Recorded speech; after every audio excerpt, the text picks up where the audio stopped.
¿Qué tal? ¿Cómo están? Bueno, nos encontramos aquí con Electroconis nuevamente. Si se acuerdan, él ya nos había hecho una entrevista sobre la novela Detectives. Y bueno, Elic es un escritor e historiador mexicano, joven, que ha publicado 3 libros ya y bueno, está en proceso también otros materiales. Ya casi. Sí, y bueno, ha tenido una gran experiencia en el extranjero, en su formación como escritor, y vamos a hablar de esto y por supuesto de su última obra, La conquista de la tecnología. Y bueno, primero que nada, Elic, ¿cómo fue tu experiencia en España? Hiciste una maestría, ¿y qué le recomendarías a la gente que se quiere formar en este país como escritora? Mira, voy a dividir la pregunta porque en efecto creo que son 2 partes. Tú sabes, yo estudié la licenciatura en Historia en la Universidad Nacional Autónoma de México, en la Facultad de Filosofía y Letras, y fue una formación muy particular, creo que muy completa como humanista, enfocada sobre todo a la investigación, pero que, como yo desde antes de entrar a la licenciatura tenía ya la inquietud por la literatura y había escrito ya la primera novela, que Sino por religión, de la que hablamos en aquella otra entrevista y que fue finalista de un premio internacional, pues me dediqué durante buena parte de la carrera a hacer historia de la literatura. Así me mantuve cerca de ambas áreas, pero especialmente de las letras, que me encantan. Sin embargo, al final de la licenciatura dije, muy bien, nunca cambiaría por nada del mundo esta licenciatura, me alegra haberla hecho, creo que me da una perspectiva extraordinaria, muy amplia, y además de un entendimiento de la literatura también desde el plano de lo histórico, ¿no? De un fenómeno cultural que se ha dado a lo largo del tiempo y que enriquece mucho, creo que, la visión de este conjunto de obras, ¿no? Pero terminando, dije también, ahora me gustaría ya dedicarme mucho más al estudio propiamente de los textos literarios y de la creación literaria. Saliendo de la Facultad de Filosofía y Letras, tuve la oportunidad de estar en la Fundación para las Letras Mexicanas, asistiendo al taller de cuento, y ahí conocí mucho más, leí muchas más cosas, seguí practicando el cuento por sí mismo, y finalmente, tras titularme, ya decidí empezar una maestría en creación literaria o escritura creativa, como se le conoce también. En nuestro país hay una sola institución que lo da, sin embargo el programa no me satisfacía realmente, y entonces decidí buscarlo, y además tenía también la inquietud de conocer otros países y otras universidades y otras academias, ¿no? Creo que también ese intentar entender cómo funciona la academia, los investigadores, el estudio en otras partes del mundo es siempre interesantísimo. En España estaban la Universidad Complutense de Madrid y la Universidad de Sevilla con su programa de posgrado en escritura creativa. Hice el intento primero en la que más me gustaba, la Universidad Complutense de Madrid, quedé seleccionado y hace poco más de un año fue que partí al viejo continente a estudiar ya este posgrado. Para mí fue una experiencia extraordinaria por todo lo que representó. Por una parte, por estar en otro país simplemente, por saber cómo se hacen las cosas en otra cultura, por conocer a la gente. En otros viajes que había tenido fuera del país, constantemente me preguntaba cuáles eran las diferencias entre nosotros los mexicanos y otras personas, ¿no? Entre otras nacionalidades. Y aquí, al contrario, la pregunta fue, ¿qué nos hace a unos y a otros iguales? ¿Qué nos hace humanos? Y por lo tanto emprendí una búsqueda de lo que podríamos llamar, y bueno, aquí más a comer seguramente vivo, la esencia humana, ¿no? Si nos pusiéramos en términos muy filosóficos, ¿qué es eso que nos hace humanos? ¿Qué es eso que nos hace sentir? ¿O qué es lo que sentimos? ¿Cuáles son nuestras aspiraciones, temores, ideas en general? Entonces fue una búsqueda de saber qué nos hace eso, humanos. Y entrar a la literatura de esa manera, ¿no? Yo estaba muy consciente que una de las cosas que me faltaba era eso, llegar a los personajes, a lo más profundo de ellos, para poder retratarlos en un cuento, en una novela. Esa búsqueda, además, muy personal y dada a través del contexto de un extranjero en España, estuvo acompañada, por supuesto, del propio posgrado, ¿no? Que fue extraordinario por tener nuevos maestros, muchos de ellos académicos consolidados, muchos de ellos también escritores, y conocer nuevas perspectivas, a la vez leer nuevas cosas, y eso creo que fue una de las mayores riquezas, el abrirme a textos que no conocía, autores que no había leído, desde los más clásicos, como Lope de Vega, como Cervantes, como Calderón de la Barca, por supuesto el siglo de oro español, gran orgullo de allá, pero también propuestas de otros países, a Ibsen en el teatro, por ejemplo, a Ionesco, a Beckett también en esa otra rama de la literatura, y propuestas también mucho más contemporáneas. Entonces, saber más de literatura, evidentemente, y parecerá una obviedad, pero te hace conocer mejor lo que tú puedes hacer dentro de la literatura. Hay una parte, me parece, de la literatura que es la técnica, sin duda, como cualquier oficio hay una técnica, un fundamento, sin duda, que es menester conocer y a partir de ello poder crear algo propio, ¿no? Entonces creo que conocí buena parte de lo que me hacía falta, me sigue haciendo falta muchas cosas y durante toda la vida sucederá, sin duda, pero tener una base un poco más sólida que me pudiera permitir a mí crear nuevas cosas. Y por otra parte, los compañeros que tuve allá fueron extraordinarios. Mucha gente de otras ramas, del cine, por ejemplo, de la publicidad, pero cada uno metido en la escritura de una manera sensacional y con propuestas extraordinarias.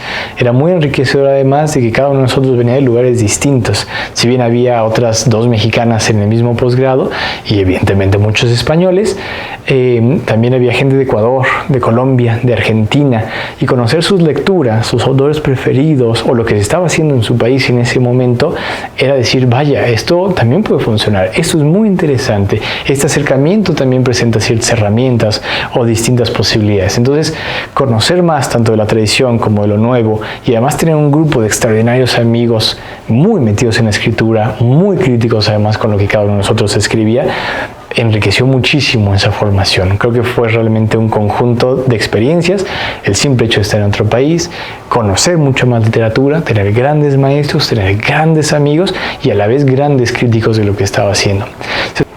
Se sumó un factor más, que fue que la Complutense tiene su propio periódico y en algún momento habían recibido algunas colaboraciones literarias espontáneas, algún cuento, algún poema, cosas por el estilo, y sin embargo yo, deseoso de tener un espacio donde seguir publicando y además que siguiera siendo visible lo que estaba escribiendo, propuse una columna semanal literaria ahí en Infoactualidad, el periódico. Así que a partir de casi principios del posgrado, viernes tras viernes, yo mandaba una ficción breve, algún cuento de 1 o 2 páginas de lo que había trabajado en esas semanas. Obligarme a este ritmo y además a decir, vamos a terminar los textos y a recibir las críticas de este gran grupo de amigos que tuve, de profesores también, y terminarlos, porque muchas veces se quedan en primer borrador, en segundo, pero no, a ver, esto se va a publicar, tiene que salir y tiene que estar impecable, ¿no? Entonces, también publicar semana tras semana fue un gran ejercicio, del que además estoy muy contento porque ahora la misma editorial que publicó La Conquista de la Tecnología, Tirso Editorial, publicará un nuevo volumen que reúna estas colaboraciones y que ya quede como un libro, ¿no? Entonces, tantos ejercicios, tanta gente, tantas oportunidades, creo que redundaron en una formación literaria y personal muy completa que hoy sin duda contribuye muchísimo al tipo de persona que soy y al tipo de escritor que soy, sin duda. Me acuerdo que habías dicho que ya no te gustaba Asesinos por religión, ¿no? Que había mucho que lo podrías corregir. Claro. El ELIC de ahora, ¿qué haría con Asesinos por religión? El ELIC de ahora está haciendo algo curioso con Asesino por religión. Como decías y como lo mencionamos aquella vez, es una novela a la que le tengo muchísimo cariño porque es la primera, porque fue finalista de un premio internacional, porque verla en mis manos fue extraordinario y porque pues me abrió la puerta a este mundo literario de los escritores. Pero sin duda hoy le reconozco muchos detalles que tiene, ¿no? Desde páginas que le pude haber quitado, cosas que pude haber hecho mejor en la técnica literaria, algunas cosas en general, ¿no? Hoy lo que estoy haciendo, porque creo que no tiene caso corregirlo, al contrario, creo que es un precioso testimonio de cómo comencé escribiendo, pero lo que estoy haciendo ahora es una nueva novela policíaca protagonizada por el mismo personaje, el detective Dimitris Krekovich, que si bien no es continuación, no es segunda parte, ni mucho menos, retoma el protagonista y aquí me propongo pues hacer las cosas como sé hacerlas ahora, ¿no? Yo creo que es mejor, evidentemente no es lo mejor, pero sí con lo que he aprendido de la escritura, con lo que he aprendido de novela policíaca en general, con muchas más tablas, pienso yo, y esperando un mucho mejor resultado. En el proceso, del que ahora tengo apenas unos 5 capítulos, va comenzando, pero hay una idea muy general de un proyecto que he trabajado en los últimos meses, quizá el último par de años, pues apunta ya a una novela con mayores dimensiones en los personajes y sobre todo mucho más anclada a nuestro contexto actual aquí en la Ciudad de México, en un país como el que tenemos nosotros. Ahora, me voy dando cuenta de que no respondí la segunda parte de la primera pregunta. ¿Qué decirle a un escritor hoy? Pienso yo que hay 1001 caminos para llegar a ser escritor. Todos ellos muy distintos, como hay 1001 caminos para llegar a ser pintor, escultor, músico, ¿no? Se puede empezar, por supuesto, con una carrera en letras, ¿no? Letras hispánicas, letras inglesas. Vaya, una oferta extraordinaria la que tenemos hoy en distintas universidades. Pero se puede llegar a ser escritor también siendo médico, como Chekhov, por ejemplo, ¿no? Como Arthur Conan Doyle, que tenían una intuición muy particular y que sabían cómo funcionaba la literatura por una cosa en particular, o por dos quizá, porque habían leído muchísimo, porque habían entendido lo que es la literatura, y dos, porque practicaban muchísimo. Es decir, Arthur Conan Doyle sabía cómo se tejía una historia porque había leído mucho, pero también porque antes de Estudio en Escarlata, su primera publicación de Sherlock Holmes, tiró a la basura muchas otras. Y Chekhov, por supuesto, tenía esto que creo que nos remonta a algo de lo que hablaba, este acercamiento a la esencia humana, a las pasiones del ser humano, pero también a su propio sufrimiento. Siendo médico, creo que pocas profesiones están tan cerca de lo que es realmente humano, ¿no? Entonces, ese interesarse y ese ver lo que nos hace actuar, lo que nos mueve, lo que nos hace también distintos unos de otros, está ahí. Ese interés y sobre todo ese querer llegar tan profundo en eso como sea posible, y el anhelo por retratarlo. Entonces, para ser un poco concretos, creo que hay muchos caminos, pero sin duda lo que tiene que estar es esa pasión y ese interés por la esencia humana, y mucha lectura, y finalmente mucha escritura, y tomárselo como un oficio, como una profesión. No es hoy me dieron ganas de escribir o hoy voy a hacer la obra maestra de mi vida. No, es un trabajar, sentarse, pensar, caminar, puede ser, ¿no? Yo lo hago mucho, caminar mientras estoy pensando, pero el momento, pero finalmente es sentarte a escribir. Y saber que eso es siempre una primera versión y que hay que pulirlo y que hay que trabajar muchísimo, no solo en el texto, no solo en el capítulo, no solo en la escena, en cada palabra. Al final es un trabajo de orfebre en el que trabajamos con eso, con las palabras, con los sonidos incluso, y hay que tener esa conciencia de lo importante que es cada una de las elecciones. Así que mucha lectura, mucho trabajo y sobre todo esa pasión. Bien. Esta obra de la que nos vas a hablar también es de detectives o has dado un giro. Cuéntanos de qué trata. Claro, mira, La conquista de la tecnología es un libro totalmente distinto.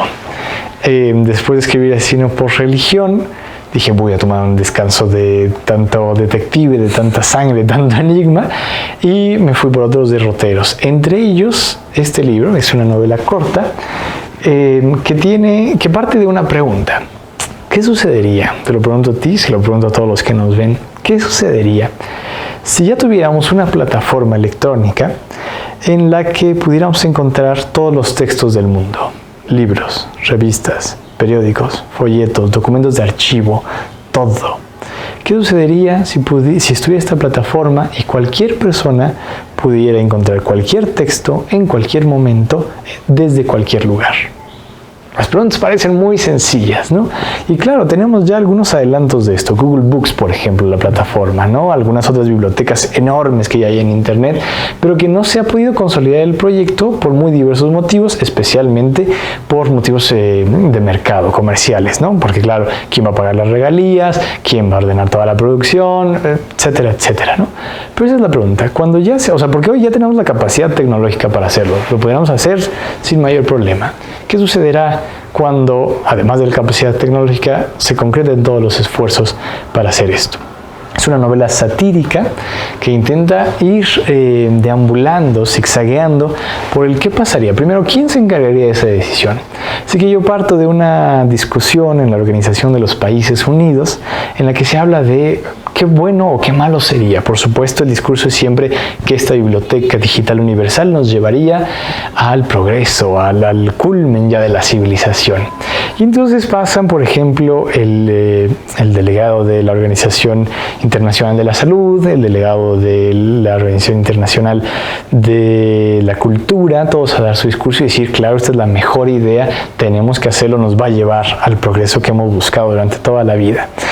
Y eso es una primera parte en la que, claro, este discurso de progreso tan difícil de sostener y que sin embargo nos gusta tanto y que nos dejamos ir porque es precioso, ¿no? Y después la reacción social. Los ciudadanos de pie, ¿qué pensarían? ¿Cómo reaccionarían? ¿Qué habría en torno a todo esto, no? Y claro, la cosa comienza a complicarse, porque si ya tenemos todos los textos del mundo en una plataforma digital, ¿para qué seguir imprimiendo? Y si ya dejamos de imprimir, porque no tenía caso seguirlo haciendo, ¿tendrá caso además conservar todos los ejemplares impresos que hay en este mundo? ¿O valdría la pena destruirlos para que el espacio de bibliotecas, de librerías, etcétera, etcétera, que se destina a esto, pudiera tener mejores usos? Entonces, insertarse en la discusión de lo que en algún momento será la historia del libro y la lectura, ver qué sucedería con estos objetos que contienen textos que nos gustan y que nos maravillan tanto y que son entre depositarios del saber, pero también vehículos, pero son un poco de todo al final. Entonces esa pregunta, ¿qué pasaría o qué pasará cuando lleguemos a ese punto?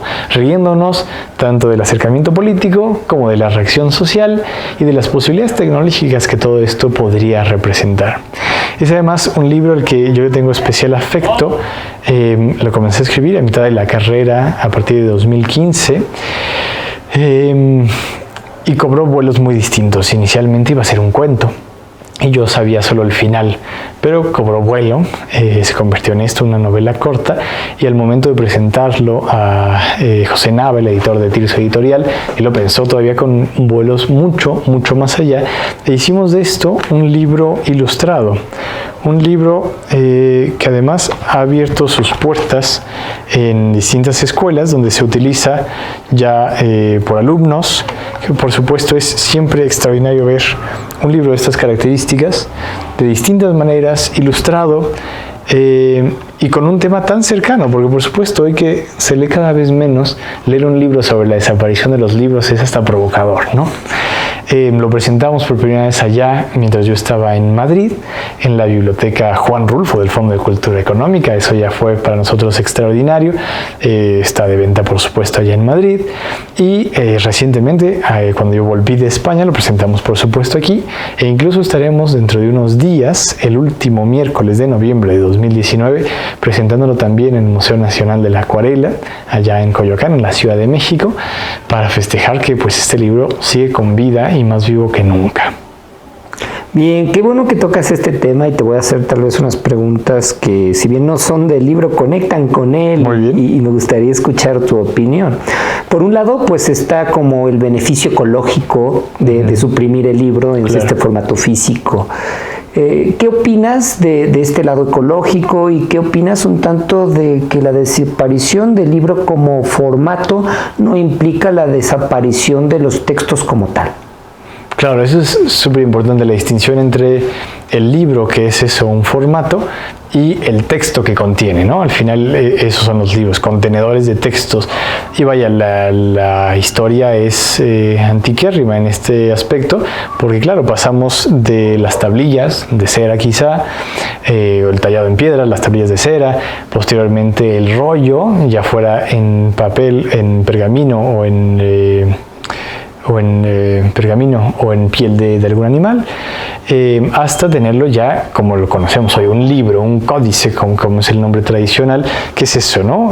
Hojas dentro de dos tapas, pero bueno, al final son contenedores de textos en el fondo, ¿no? Entonces, el abandonar el libro, no, así como se abandonó el rollo en algún momento, pues no implica que deje de haber literatura, como no implica que deje de haber filosofía, como no implica que deje de haber cualquier rama del saber. Sin embargo, y eso está perfectamente probado por neurólogos, por psicólogos y otras especialidades, es muy diferente leer un rollo de un libro, como lo es un libro impreso de un libro electrónico. No se capta de la misma manera, porque hay muchos sentidos, el tacto propiamente, involucrados al momento de leer un libro impreso que no están al momento de leer un libro electrónico. Además, creo que el propio disfrute o el goce de saber, me quedan 3 páginas de este libro, cuando es y sentirlas, ¿no? Cuando es muy difícil tener esa misma sensación en una lectura electrónica. yo soy partidario de ambas lecturas. Me gusta tanto una como otra. Creo que es además muy práctico tener la posibilidad del libro electrónico hoy, pero no creo que tener libros electrónicos implique una eventual desaparición del libro impreso. Creo que seguirán coexistiendo al menos por un muy buen rato, y que es mucho más provechoso pensar en sacarle la mayor ventaja y el mayor partido a cada uno de ellos, que pensar en que son dos cosas distintas y que se excluyen. Al contrario, yo incluso mientras daba clases en secundaria y preparatoria, un libro electrónico es una bendición porque todos los alumnos lo pueden leer, ¿no? Al final, y porque acerca mucho a las nuevas generaciones que están ya un poco distantes quizá de estos sistemas físicos, materiales, digamos, ¿no? Y ahí, así como hay amantes con el concepto muy romántico de es que oler las páginas del papel, sentirlo, bueno, hay eso, pero también muchas otras cosas más en juego, ¿no? Creo, insisto, que son dos herramientas. Al final, creo que esa es una palabra también significativa: herramientas, vehículos que no tienen por qué excluirse, sino que conviven perfectamente. Sí, la otra pregunta que te quería hacer es respecto a este lado que han visto incluso autores como Orwell, etcétera, del dominio que se puede ejercer de la sociedad a través de un control de la tecnología, claro, a través de un control de la gente. ¿Qué tanto empresas como Google y todos estos monstruos del Internet, al tener ellos el dominio de todo lo textual, tienen un poderoso martillo o se convierten en jueces, pues, para decir esto sí lo debe conocer la gente, esto no? ¿Cómo ves eso en el momento actual y cómo lo ves de cara al futuro? Es interesantísimo el nuevo tipo de control que se está pudiendo ejercer, ¿no? Como dices, ya no es un control estatal como lo planteaba Orwell en 1984, sino un control de las propias empresas privadas. Y el caso más significativo es lo que está diciendo, las redes sociales. Pensemos en Facebook, que Facebook ya no nos muestra cosas que no querríamos ver, ¿no? Porque conoce perfectamente nuestras preferencias y no va a gastar tiempo mostrándonos algo que no nos interesa, porque al final sabemos que pues hay una relación comercial en el fondo, ¿no? Te muestro anuncios de cosas que te interesan porque no tendría caso mostrarte anuncios de cosas que no te interesan y por eso nadie va a pagar. Vaya, es algo muy simple en realidad, pero que lo vemos todos los días, y controla en el fondo eso que vemos. Y como han probado también muchos pensadores actuales, quedamos como encapsulados en alguna burbuja en la que pensamos que todo es como nosotros pensamos y como nosotros queremos, y que no hay otras posiciones en el mundo, ¿no? Porque claro, también podemos bloquear con mucha facilidad a un amigo, pongámoslo entre comillas, en Facebook, que opina algo distinto a nosotros. No nos gusta sus comentarios, lo bloqueamos y parece que no existiera, ¿no? Y nos encapsulamos en esta realidad que es muy sesgada, que evidentemente no es ni remotamente, nada cercano a la realidad, ¿no? Y eso nos lleva siempre a este problema, ¿no? Tanto desde la iniciativa privada como desde el control gubernamental, y que sí se toca más o menos en el libro La conquista de la tecnología, es quién decidirá qué leemos. Y más importante, ¿quién decidirá qué no leemos? Y estas omisiones son mucho más importantes, ¿no? Entonces, desaparecer o simplemente llevar a lo más recóndito de la web algunos textos que podrían ser medulares, que podrían ser absolutamente críticos, que podrían darnos muchas herramientas para ser cada vez más exigentes con un mundo como el que tenemos actualmente.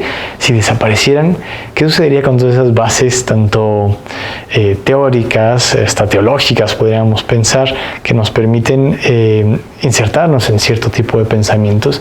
Creo que ese sería el gran problema. Y Orwell lo temía, Huxley también por ahí, en Un Mundo Feliz, ¿no? Y el desarrollo tecnológico sobre todo en su caso, ¿no? Bradbury, que en Fahrenheit 451 lo lleva al extremo, algo muy cercano a lo que yo me propuse hacer aquí, la desaparición de los libros. ¿Qué libros quemaríamos? ¿Con cuáles nos quedaríamos? Y sobre todo, ¿qué implicaría aquello, ¿no? ¿Qué tipo de control?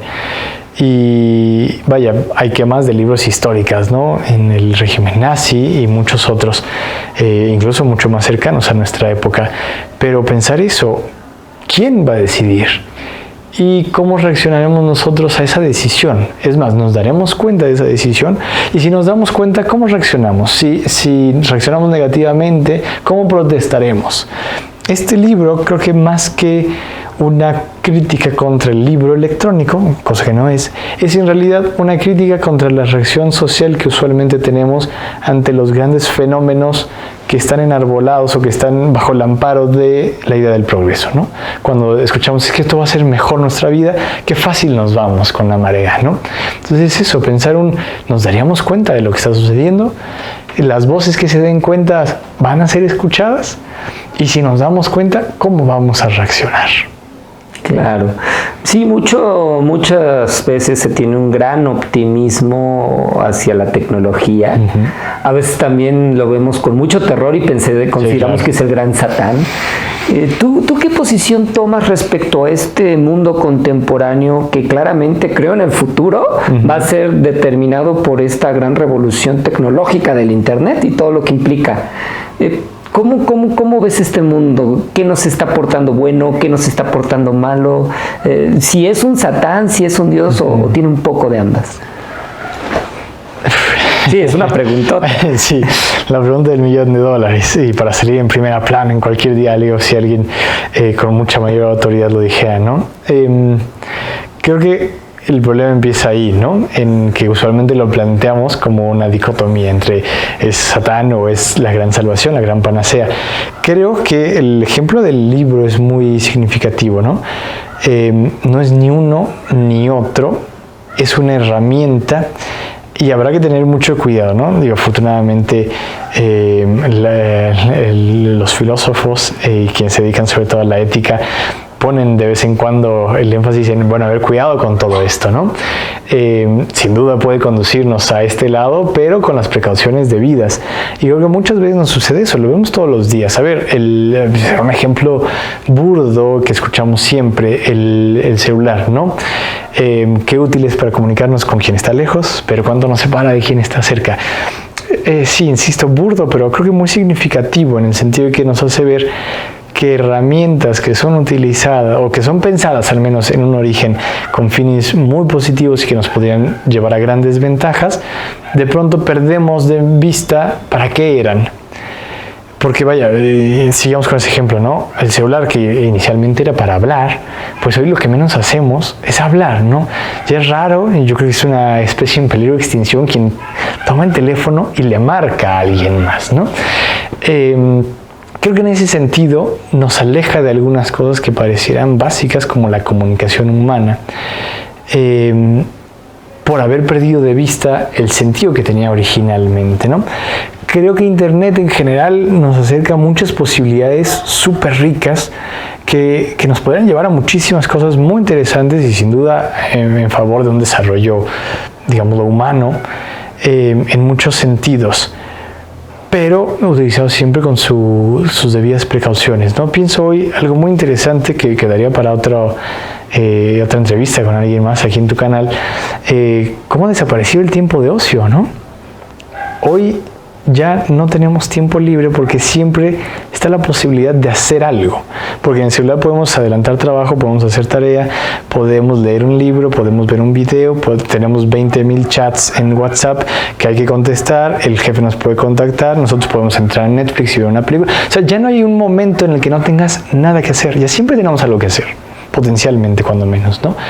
Y esta desaparición del tiempo libre, del tiempo de ocio, para mí es terrible porque nos impide muchas cosas, ¿no? En el tiempo de ocio surgen ideas para novela, en el tiempo de ocio uno se da cuenta de lo que está viviendo, en el tiempo de ocio es cuando vienen estas grandes revelaciones que ya no estamos teniendo porque siempre estamos saturados de algo, ¿no? Entonces, creo que perdemos de vista muchas veces este gran avance tecnológico hacia dónde nos está llevando de facto, ¿no? No solo cómo se estaba pensando dónde nos iba a llevar, sino, de hecho, dónde estamos debido a todo esto. Pronosticar a dónde llegaremos es muy difícil. Aquí la tarea lo reservamos para quienes escriben distopías, como el propio Orwell, Huxley, Bradbury, todos ellos. Soy optimista, como diría un político. Creo que hay todavía voces que deberían estar poniendo los puntos sobre las IES y diciendo dónde tener precaución y qué tipo de cosas evitar, aunque creo que hay una marea que nos conduce a no ver todo aquello por lo que estamos pasando. Creo todavía que hay esperanza, digamos así, de un desarrollo tecnológico que no vaya en detrimento del desarrollo humano, que al contrario fuera parte de. Algo que me resulta interesante, tú dices, no he escrito una distopía, pero sí es una sátira. Ajá. ¿Por qué no llega a este otro punto esta sátira?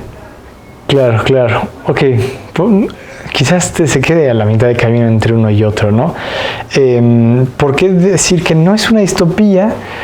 En un sentido muy estricto, quizá por lo cerca que está en el tiempo. Cuando esta novela llegó a las manos de José Nava, el editor, me dijo, me encanta la idea, hay que sacarla cuanto antes, porque si nos tardamos puede ser que ya no sea distopía, sino recuento histórico. Crónica, ¿no? Entonces, sí, en efecto nos apuramos por lo que decíamos, ¿no? Hoy hay la capacidad tecnológica. Entonces, bueno, como por un quizás cierto respeto a esos grandes que proyectaron años hacia adelante, el propio Orwell, ¿no? Él escribiendo a mediados del siglo 1984, todavía faltaban algunas décadas para eso, o películas que todos conocemos como Terminator, vaya, pensar mucho más adelante, es que esto puede pasar en cualquier momento, ¿no? Estamos muy muy cerca y sí, vaya, rayaría justo esta frontera entre la distopía, la sátira, casi la crónica, como estás diciendo, ¿no? Ahí sería muy interesante dónde es una pregunta ubicarla. bastante original, tal vez te suena hasta déjà vu. ¿Qué fue lo que más disfrutaste de este proceso creador? Fue un proceso muy interesante, a la vez con algunas dificultades, pero creo que en esas dificultades radica también algo de lo interesante en el proceso.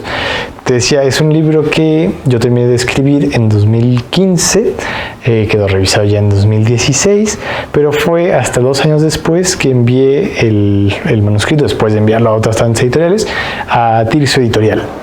Evidentemente una revisión más antes de que llegara a las manos del editor, y una vez que dijimos, vale, juega, vamos a publicar este libro, un proceso de revisión nuevamente, ¿no? Ya con el editor, porque además fue a la distancia. Nosotros firmamos el contrato para publicar la novela un día antes de que yo saliera hacia Madrid, así que fue también muy emocionante en ese sentido, le agregaba un poco de aventura, ¿no? Ya con las observaciones de José Nava fue perfecto, hay que cambiar esto puede agregar, esto estaría muy bien, aquí quitamos, etcétera, etcétera, la labor editorial como debe ser, que enriqueció por supuesto el libro, ¿no? Y a la vez, pues habían transcurrido ya 3 años de cuando yo lo escribí. Al menos 2 desde la última vez, desde la primera revisión que hice, y claro, en todo proceso artístico de cualquier persona siempre hay un crecimiento en la forma en que hace su arte, ¿no? Entonces para mí escribía distinto después de 3 años, porque además creo que fueron 3 años en los que aprendí muchísimo por eventos como los que mencionábamos al inicio de la entrevista, y al llegar a ciertos capítulos, incluso a ciertas líneas, ciertas palabras, diría, esto ya no lo escribiría así, esto me parece que quedaría mejor de esta manera, aquí esta palabra quizá puede cambiar, y si hacemos esto, entonces fue una labor muy interesante, no de reescritura sin duda, pero sí de cambiar algunas cosas a la idea que tenía por entonces ya de literatura, de escritura y de cómo hacer las cosas. Entonces fueron largas jornadas de estar revisando a distancia, además de un país a otro, pero que al final se vio muy bien recompensado, digo yo, porque además nunca imaginé este libro como un libro ilustrado. Cuando lo planteó José Nava fue como, bueno, si tú quieres. Y sin embargo, cuando vi el resultado dije, esto es genial. Y hoy no me imagino el libro si no es con esta portada, si no es ilustrado como está, porque ya es la unidad, ¿no? Lo que platicábamos. Texto, libro. Son 2 cosas muy distintas. Los autores hacemos textos, los editores hacen libros. Y esta visión de tenerlo ya como un objeto terminado de José Nava fue extraordinaria. Y a mí me tiene muy, muy contento el resultado del libro. Pues muchísimas gracias, Eli. Creo que ha sido una muy interesante entrevista. Se nota esa madurez que has cobrado como escritor. Siempre has sido como un adulto chiquito. Siempre he dicho que tu carrera va a ser muy exitosa, estoy seguro, y la vamos a seguir. Muy bien, por aquí estaremos. Gracias, Masón.